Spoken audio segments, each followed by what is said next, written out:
wonderful speakers from today. Chris Agee is going to continue now. Chris spoke today about the balance between being a poet and being an organiser. Well, tonight he gets to just be a poet. So welcome, Chris Agee.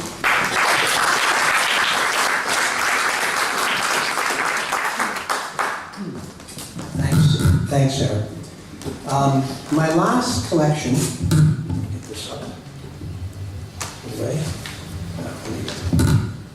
my last collection of poems, Next to Nothing, a book about bereavement in the family, had three sections. The first and the third were long-lined, substantial, muscular poems. The second section, enclosed in itself, was a series of micro-poems, very short, no title, just opening lines in a slightly larger font of the title, no punctuation, and captions, which were integral to the poem, rather like Zabel's photographs are integral to his prose. Many of them are very short, and for some reason, not entirely clear to myself, I continued writing in this form with the next collection, provisionally entitled Blue Sandbar Moon That Awaits Out With, which is actually a line of poetry rather than a title. I've now hit about 170, and it's time to wrap the book up, I think. I'm going to cut some of those. But essentially, it's a series of very brief micropoems on a single page, whose effect, I realized after about 80 or 90, was rather like a mosaic. It's in fact subtitled A Micro-Epic, and its real aim is to capture emotion. Language does not always, or emotion does not always allow a language to fix itself to said emotion. So the poems are often about emotion, and the result is a kind of, a friend said to me, a reader, kind of emotional architecture. The form is also very, very versatile and flexible and allows a huge range of topics. Everything essentially no holds barred that occurs between my two ears, and therefore allows for a political dimension, which has always actually been in my work, but allows for it rather easily. I have named to myself this political dimension the Brechtian poems, but I much prefer Robert's very modern use of the word bardic. So this is a number of bardic poems, and I particularly like Robert's idea that bardic, political, Brechtian, whatever you would like to call it, involves a risk, an ethical risk. So I'm just going to read 8 of these little poems. I think the 59 in the first book could have been read in about 20 minutes, 30 minutes, and that was part of their intent, to be accessible to people. So it won't take very long. I think there is a referendum debt. I've been coming back and forth between Belfast and Glasgow for about 3 or 4 years now, including the tenure of residence at Strathclyde. So the atmosphere of Scotland, as it built up, started to influence me and liberate some sort of new political energies in these Brechtian bardic poems. And I think it was because of something that Scott alluded to, Scott Haynes, in his final concluding remarks about the chaos, if that is the word, the kind of burgeoning potential possibilities that started to be unlocked by the referendum campaign. So the first poem is definitely influenced by the referendum. I think the other ones are part of a general Brechtian streak that is indebted to moving between the very different politics of the north of Ireland and Scotland. The promised land, the phrase used here, has a personal dimension, but I think it's connected to the sense of burgeoning chaos that is alive in the land. So no titles, just the first line steps into each poem.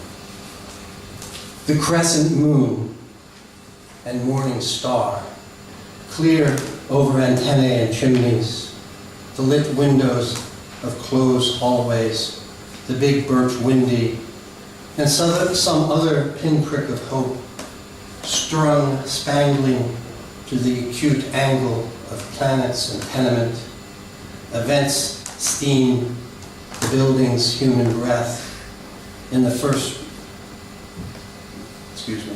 blue first light rising to a first day in the promised land. We'll read that over. I stumbled twice. The crescent moon and morning star, clear over antennae and chimneys, the lit windows of closed hallways, the big birch windy, and some other pinprick of hope strung spangling to the acute angle of planets and tenement, events steam, the building's human breath, in the blue first light rising to a first day in the promised land.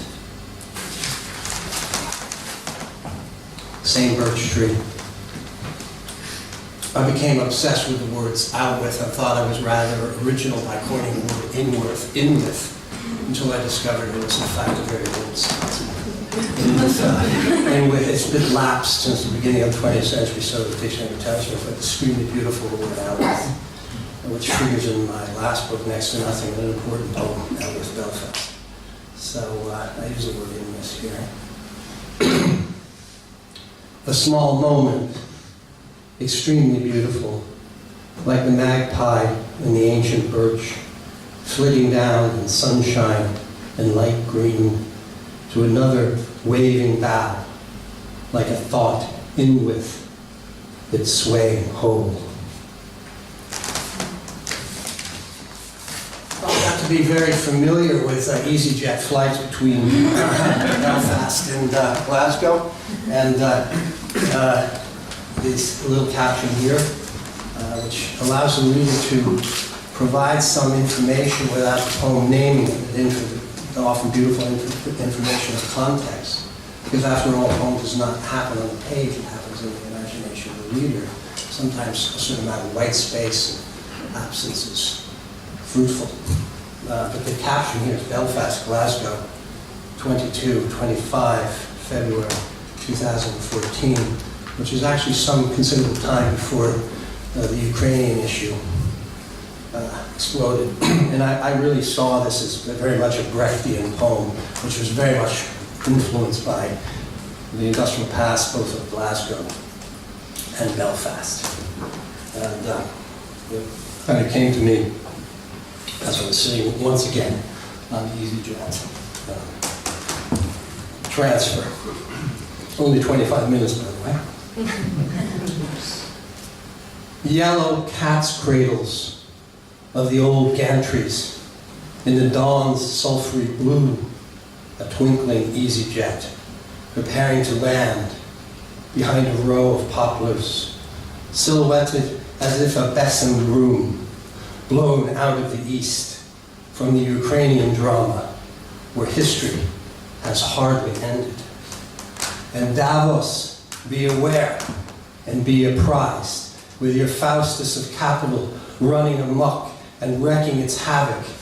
The mass ethicalized here too may arise, like a Luther or Brecht, to defenestrate banksters and oligarchs in a collective catharsis, to roll the tumbril for your shameless self-indulgences, says at least this easy passenger.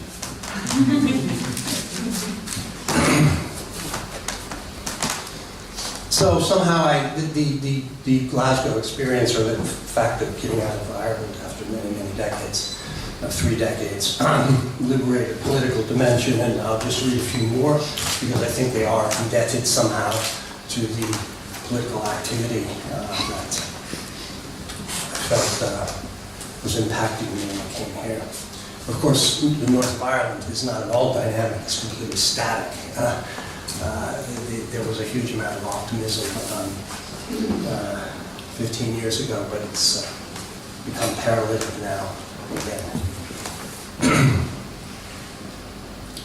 Deep in lush Longford, I should say that not the lucent clouds are considered a possible sign of climate change. I think they're kind of cloud formation. Deep in lush Longford, the smell of slurry, bird song and cows, and cow parsley, on stilled verges, old domain walls ivied with ivy. I piss through a rusted curvilinear gate towards countryscapes under noctilucent clouds, the canary in the climate's coal mine. Of course, you can't think of Scotland or Edinburgh or Belfast without thinking of London, of course.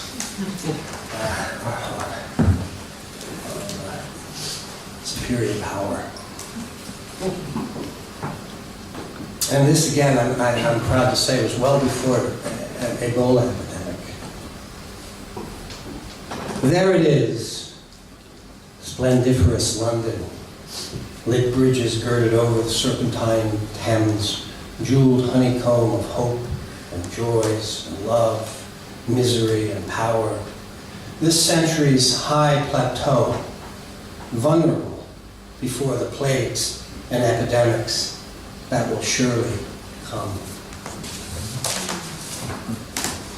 I have some connection with Bosnia. I was there during the siege. It was a decisive event in my life, and as a result of that, I have a house in Croatia. I spent a lot of time there as my silence bunker, as Seamus Heaney described his cottage in Wicklow. Do a lot of work there. And I happen to like snails. There's a lot of snails around. And they're very typical of the bats of that particular ecosystem, which is the littoral that runs down to Dubrovnik. Totemic Dalmatian creature, the snail, a soft tongue and a hard shell, world with mahogany and olive, flecked with blacks, a small immigrant after rains in this thirsty land, ingrained with ethnicities. And I'll just end with two very contemporary poems, both one touching on the Balkans and what is happening right now in the Balkans, which I think some of us saw coming over the last year or so. And I often have a starting point, some phrase or idea. The starting point for this poem was someone said on Al Jazeera, Germany is a new Jerusalem. Oh my goodness, how things have changed. Flooding into Germany. And it is redemptive for Germany, I think. I know Germany pretty well.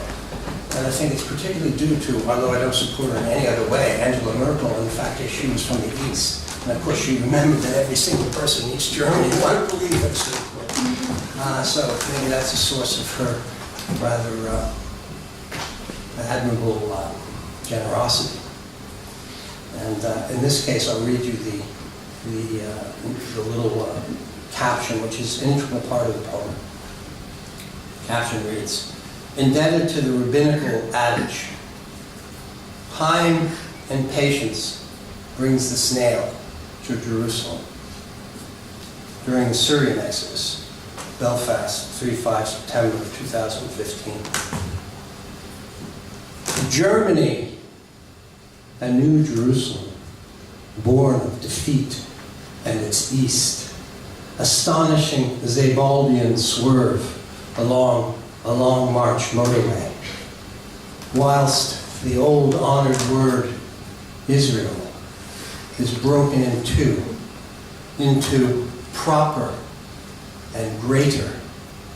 For the snail of the good knows no borders, goes where it will, on the uncoveted single terrace of history.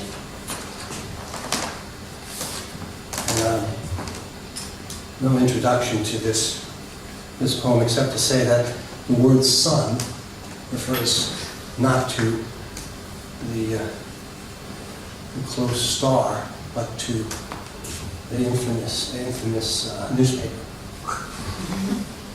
And the caption reads, "Death of Alan Kirby, photographed near Bodrum in the Agee, 3-5 September 2015. His little legs dangling at the stooped crux of a Turk's arms. Someone had tied his shoes that morning. He was ready to go with only love. He knew not where, now lost to existence. Even the shite sun saw life and death. The one who didn't make it, as we did, and still do this day." Many thanks for listening.